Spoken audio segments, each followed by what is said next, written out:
오후부터 27일 오전까지 발생한 부산 지역 코로나19 확진자가 52명으로 나타났습니다. 일일 확진자가 50명을 넘은 것은 지난 15일 이후 12일 만으로 항만과 요양병원발 연쇄 감염이 잇따랐습니다.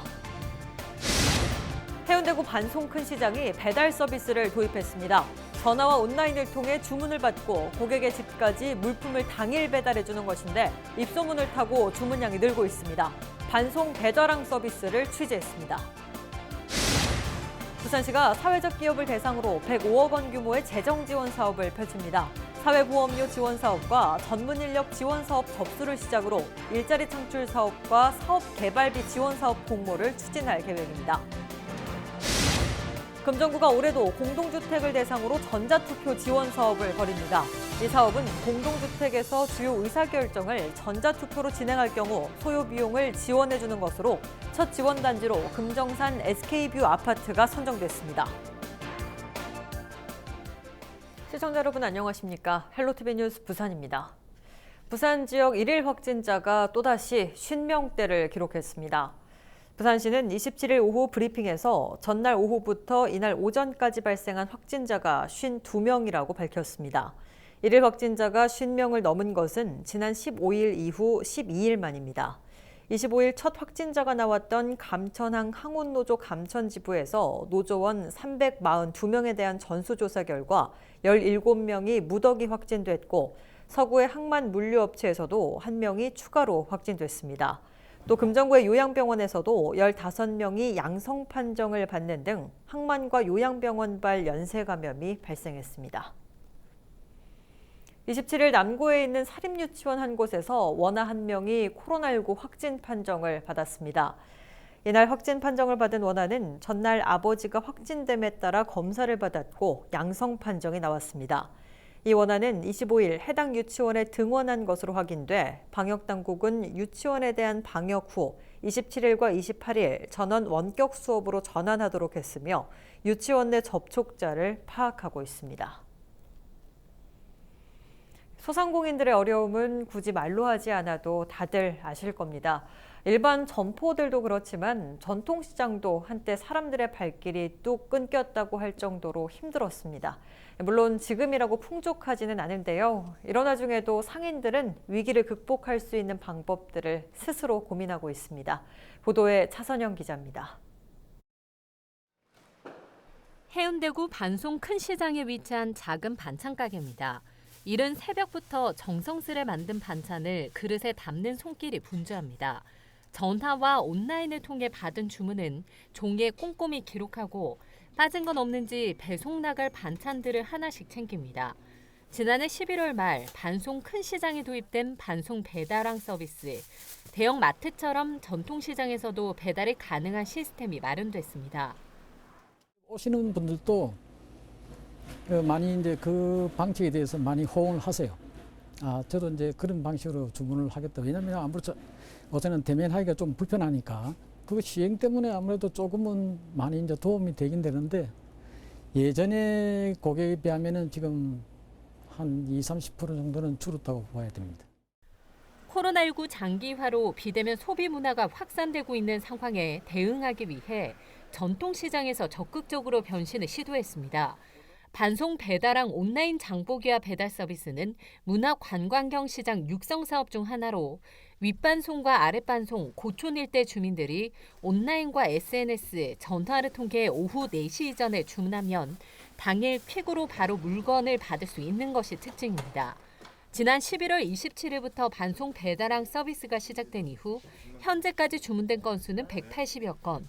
하루 10건에서 15건 수준으로 아직 이용하는 주민들이 많지는 않지만 입소문을 타고 조금씩 늘어나는 추세입니다. 사회적 거리두기 강화로 주민들의 발길은 줄었지만 전통시장 내에서도 대면하지 않고 수익을 창출할 수 있는 판매 통로가 생기면서 상인들의 기대도 큽니다. 아무래도 어른들이 많이 다니시고 하니까 조금 젊은 사람들 유입했으면 좋겠다고 생각을 했었는데 반송 배달왕이 생긴 거예요. 예, 그래서 조금 더 활성화돼서 조금 더 시장이 많이 알려졌으면 좋겠다 그렇게 생각하고 있습니다. 반송 큰 시장은 올해 반송 배달왕 참여 점포를 더 확대하고 전통시장 활성화를 위한 다양한 방법을 고민하고 있습니다. 이 시장에 있는 물품 외에 우리 사업 안에서 밀키트 사업이라든지 라이브 커머스라든지 이런 사업을 같이 병행할 계획이고 확대시킬 예정입니다. 전통시장의 배달 서비스가 어려움을 겪는 상인들에게 또 다른 판로 개척의 가능성을 보여주고 있습니다. 헬로티비 뉴스 차선영입니다. 부산시가 사회적 기업을 대상으로 105억 원 규모의 재정 지원 사업을 펼칩니다.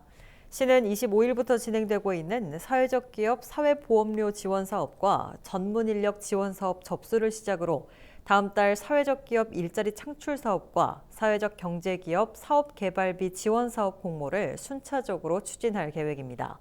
재정 지원 사업 신청과 관련해서는 사회적 기업의 권역별 통합 지원 기관인 사단법인 사회적 기업 연구원에서 무료로 상담할 수 있습니다. 금정구가 올해도 공동주택을 대상으로 전자투표 지원 사업을 벌입니다. 전자투표 지원 사업은 공동주택에서 주요 의사결정을 전자투표로 진행할 경우 소요 비용을 지원해주는 것으로 금정구는 지난해부터 부산 최초로 시행하고 있습니다. 올해 첫 지원 단지로는 금정산 SK뷰 아파트가 선정됐습니다. 금정구는 그동안 5개 단지에서 8차례 전자투표를 한 결과 평균 투표율이 5%포인트 상승하는 등 입주민들의 관심과 참여도가 높아지는 효과가 있었다고 밝혔습니다. 부산 상공회의소가 청년 디지털 일자리 사업과 청년 내일 체험 공제 사업에 참여할 시민과 기업을 모집합니다. 부산상인은 비대면 시대에 인력 수요가 증가하는 디지털과 IT 분야 관련 일자리 사업을 추진하기로 하고 관련 분야에 신규 직원을 채용한 중소, 중견기업에 6개월 동안 최대 1,140만 원을 지원할 방침입니다.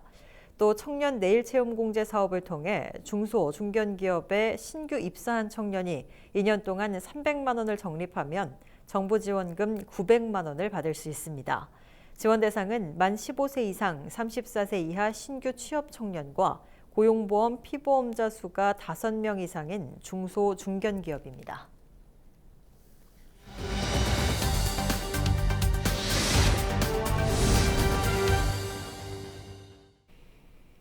4월 부산시장 보궐선거를 앞두고 시정을 이끌던 핵심 보직자들이 사퇴한 상황입니다. 시정 공백에 대한 시민들의 불안과 우려도 있는 상황인데요. 부산시의회는 중단 없는 시정을 위한 시의회 차원의 계획을 밝혔습니다. 신상의 부산시의회 의장 연결해서 자세한 이야기 나눠보도록 하겠습니다. 안녕하십니까? 예, 반갑습니다. 네, 반갑습니다. 부산시장 보궐선거를 앞두고 부산시장, 행정부시장, 경제부시장까지 공석이 됐습니다. 시의회 차원에서 어떻게 공백을 메울 계획인지 말씀 부탁드립니다.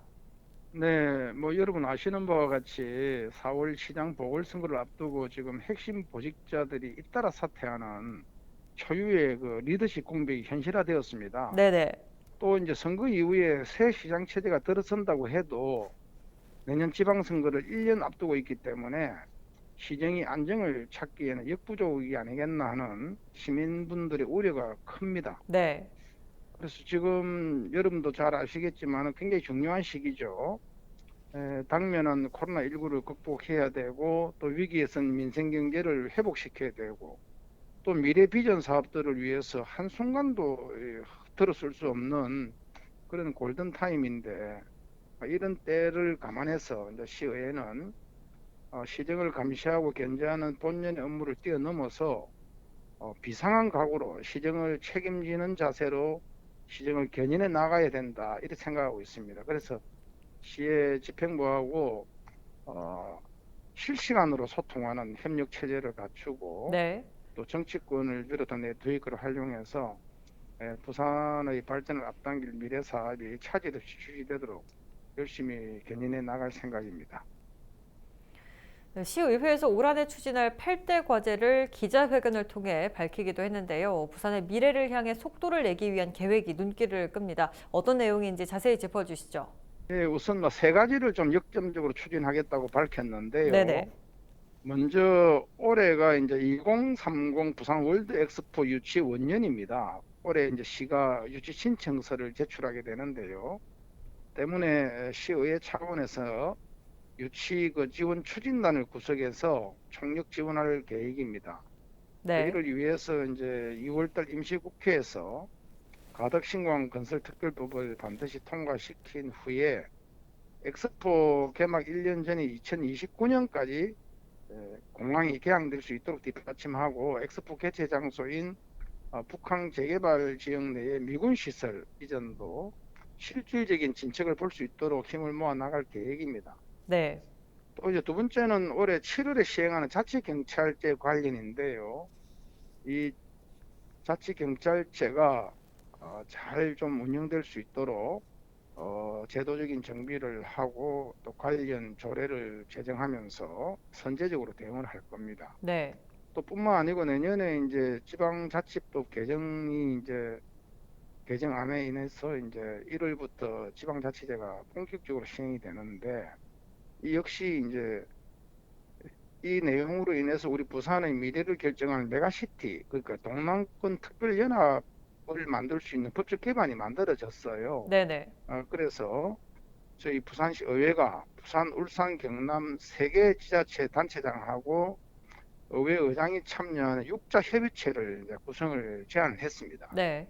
그래서 그것을 이제 골간으로 해가지고 앞으로 동남권 그 메가시티 구상이 현실화될 수 있도록 그렇게 할 계획입니다.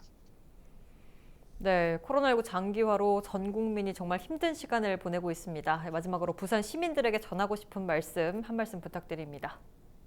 예, 뭐 감사하다는 말씀부터 먼저 드려야 되죠. 작년에 정말 어려웠는데 연대와 협력 또 위대한 부산 시민 정신으로 함께 해주신 시민 여러분 덕분에 어려운 가운데 수도 작년에 감염병 위기를 잘 관리해 왔고 또 가덕신공항 건설, 2030 부산 월드엑스포 유치, 또 북한 재개발 등 미래 사업에 디딤돌을 놓았습니다. 네. 다시 한번 고개 숙여 감사드리고 이제 지금 우리 부산은 미래로 가느냐 과거로 뒷걸음치느냐 갈림길에 서 있습니다. 지금 우리가 어떻게 하느냐에 따라 부산의 미래는 엄청나게 달라질 것이라고 확신하죠. 저희 시의회는 위기를 기회로 바꿀 수 있도록 최선의 노력을 다하겠다는 약속을 드리겠습니다. 언제나처럼 시민 여러분의 지지와 성원이 큰 힘이 될 거라고 생각합니다. 끝까지 함께 해주시면 감사드리겠습니다. 네, 시정 공백 메우기에 최선의 노력 다해 주시길 부탁드립니다. 오늘 말씀은 여기까지 듣겠습니다. 고맙습니다. 고맙습니다. 네, 지금까지 신상의 부산시의회 의장과 이야기 나눠봤습니다.